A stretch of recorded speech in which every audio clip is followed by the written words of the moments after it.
खुलुमबाय बे समाव बड'लेण्ड इंखं टेलिभिजननि स्टुडिअ आं मिथिका नार्जारि दिनैनि गाहाय रादाबफोराव दङ। खानाफारायाव सा 93 एसिस्टेन्ट प्रफेसारनो एपइन्टमेन्ट लेटार रानदों। मेरिट बिजाथिफोराल' साख्रि मोनगोन, साख्रिनि मुङाव रावखौबो से रांबो जाहोआ बुंदों पीयूष हाजरिका। आसामा मुलुग दरबाराव जोंख्लाबगोन, आसामनि दारिमिनारि बिथिङा मोनसे गोदान जुगनि जागायजेननाय जागोन बुंदों हिमन्त। महाकुम्भनिफ्राय फैफिननायाव लामा जाब्रबथाय, सासेनि सुबुंनि जिउ खहा। लामा जाब्रबथायजों सानै लेबारनि जिउ खहा। सासे आइजोआ सोमोनांथावै गावनि जिउखौ फोजोबनानै लादों। समाज बेरेखा हाबाफारिखौ जिर' डाउन खालामनायानो बर' बिमा गौथुमनि गुबै थांखि बुंदों दिपेन बर'। दानिया फैदोनि आबुं रादाबाव।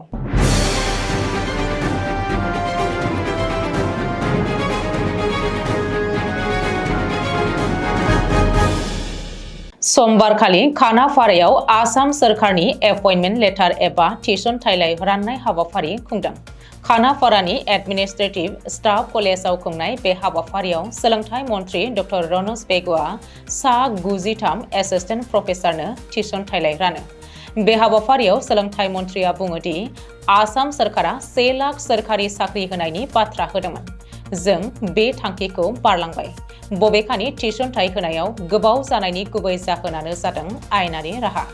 बिजिरसालियाव थाबथानानै थानायनि जुनै बे थिसनथाइया गोबाव खालामजादोंमोन। जाय जेंनाफोरा दायो सुस्रांजाबाय आरो जाफुंसारै थिसनथाइ होनायाव जाफुंसारदों होननानै सोलोंथाइ मन्त्रिया बुंदों। मख'नो गोनांदि रायजोनि फरायसालिफोराव गोदानै गाहाय फोरोंगिरि मासिफोर सोरजिनायनि बागैबो सावरायदों। केबिनेटआ बावैसो थांखि लानायनि उनाव सोरखारा सिगांनिफ्रायनो लांदां जानानै थानाय गाहाय फोरोंगिरि मासिफोराव थिसनथाइ होनो थियारि होननानैबो सोलोंथाइ मन्त्रिया बुंदों। बे सोरखारा सोरखारि साख्रिनि मुङाव रावखौबो से रांबो जाहोआखै आरो मेरिट बिजाथिफोराल' साख्रि मोनगोन। बे बाथ्राखौ बुंदों दै सम्पद बिफाननि मन्त्रि पीयूष हाजरिकाया। मख'नो गोनांदि मन्त्रि पीयूष हाजरिकाया खौरांगिरि मेल खुंनानै सोरखारि साख्रि थिसनथाइनि सायाव गोनां बाथ्रा बुङो आरो साख्रिनि मुङाव दालालि खालामग्रा सुबुंफोरखौ गोख्रों हुमखि होयो। मन्त्रि पीयूष हाजरिकाया बुङोदि साख्रिनि मुङाव जायफोर दालालि खालामग्रा, साख्रिनि मुङाव मानसिखौ थगायग्रा सुबुंफोरखौ रावखौबो ओरैनो हगारा। साख्रिनि मुङाव रावखौबो गाज्रि खामानि मावहोनाय जानाय नङा। बियो जायखि दोलोनियानो जाया मानो। बबेखानि दै सम्पद बिफानाव बेबायदि थिसनथाइ होनाय जायाखै। बेयो गासैबो नंखाय। बेनि सायाव नायबिजिरनाय जागोन। जुदि सोरबा बेबायदि हाबा मावदों गोख्रोंनिफ्राय गोख्रों साजा होगोन होननानैबो मन्त्रि पीयूष हाजरिकाया बुंदों।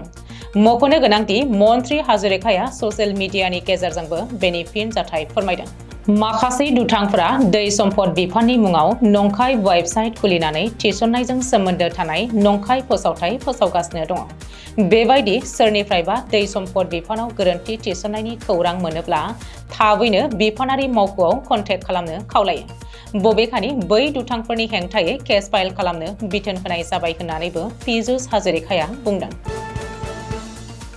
आसामनि दारिमिनारि बिथिङा मोनसे गोदान जुगनि जागायजेननाय जागोन।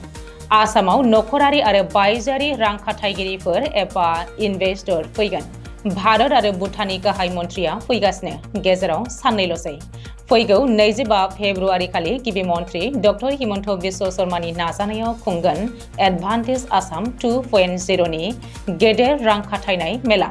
बेनि थाखाय सोरखारा गासैबो लाहार फाहार खालामगासिनो। गिबि मन्त्रिया गुबुन गुबुन हादरनि रां खाथायगिरिफोरखौ लोगो हमगासिनो आरो सावरायगासिनो। बेनि गेजेरावनो गिबि मन्त्रिया समबारखालि खोला करिया आरो जापाननि उनाव सिंगापुरनि थाखाय ओंखारलांदों। गिबि मन्त्रिया सेमि कन्डाक्टर आरो गावजों गाव फोनांजाबनायफोरनि सायाव गुवारै सावरायहैगोन। गिबि मन्त्रिया सिंगापुराव मोनसे गेदेर रड श'आवबो बाहागो लागोन।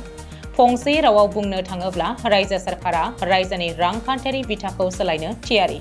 मख'नो गोनांदि खानाफारा भेटेनारि कलेजनि गेलेग्रा फोथाराव हर सान एडभान्टेज आसाम 2.0 नि थाखाय लाहार फाहार खालामनाया सोलिगासिनो आरो बेखौ रायजोनि दारिमिन आरो फालांगि बिफाननि मन्त्रि बिमल बराजों लोगोसे मावख'गिरिफोरा नायसंगासिनो।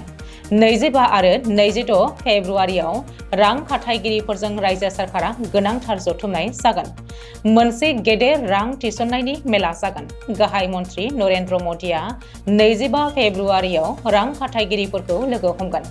गुबुन फारसे सरोसजाय स्टेडियामावबो एडभान्टेज आसाम 2.0 खौ लानानै रोखोमसे थासारि थियारि खालामनाय जादों होननानैबो जर'खा जौसां।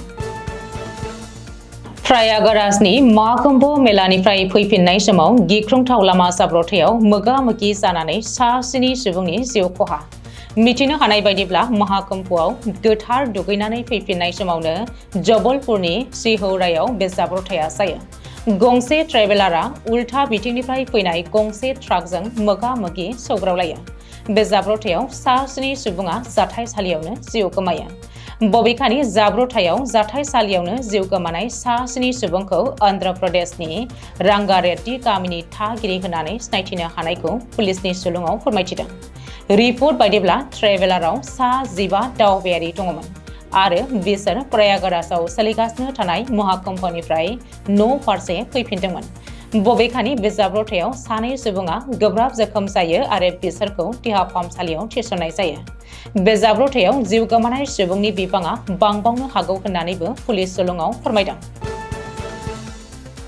गहपुराव IGGL जाब्रबथायजों 2 लेबारफोरा जिउ खहा। बे जाब्रबथायाव थैनाय 2 लेबारफोरखौ फारियै शिबसागर लखुवानि रुपम बरुवा आरो सोनाब बेंगलनि मेहदी हासान होननानै सिनायथिदों। मिथिनो हानाय बायदिब्ला बे जाब्रबथाया इटानगरनि साखाथियाव थानाय सिम्फौआव IGGL नि सिङाव सोलिनाय गणपति ड्रिलिं कम्पानिनि गेस पाइप लानानै थांनाय गारिजों सौग्रावनायावनो बे दुखुनांथाव जाथाया जादोंमोन होननानै सुलुङाव फोरमायदों। मख'नो गोनांदि बे जाथायनि साननैसो सिगाङाव गुवाहाटीनि चाबिपुल सारियालिनि साखाथियाव दै थांग्रा ड्रेन बानायगासिनो थानाय समावनो साखाथिनि इटानि गोजाम इन्जुरा गोग्लैसोनानै गासै 3 लेबारफोरा जोखोम जादोंमोन।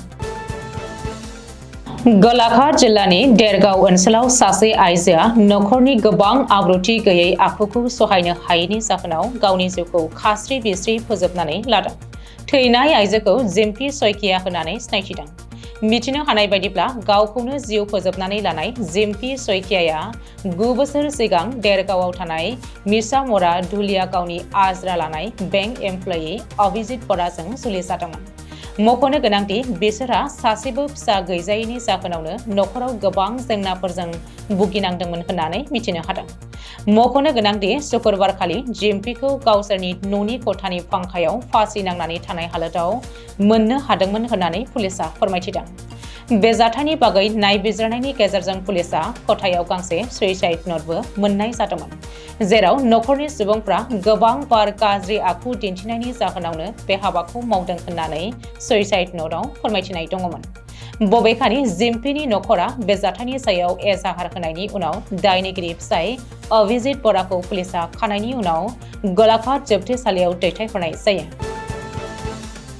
बर' बिमा गौथुमा दिनै बड'लेण्ड आरो आसाम नाङै समाज बेरेखा हाबाफोरनि बेरेखायै सांग्रांथि आरो हानजा सुरनाय हाबाफारि लादों।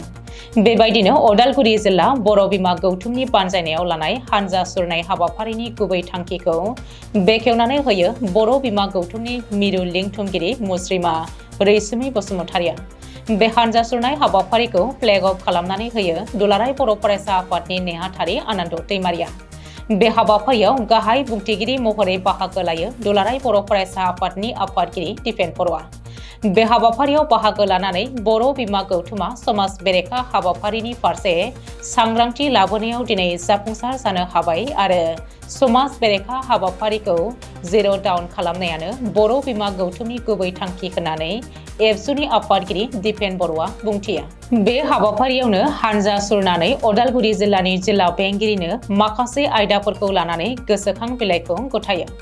बेफोर फारियै आयेन बेरेखा जुवा ड्राग्स फालांगि आरो आयेन बेरेखा जौ फानग्राफोरनि हेंथायै गोख्रों राहा लानांगौ, फेग्रा मुवा बाहायनाय आरो आयेन बेरेखा फालांगिखौ दबथायनो थाखाय मोनसे जर'खा टास्क फर्स गायसंनांगौ, आइजो लांग्राफोरनि हेंथायै गोख्रों राहा लानाय। बे हानजा सुरनाय हाबाफारियाव गोबांथार आइजोफोर, फरायसाफोर आरो रायजो राजाफ्रा बाहागो लादोंमोन। दिनैनि रादाबा एसेनोसै, गोजोन्थों।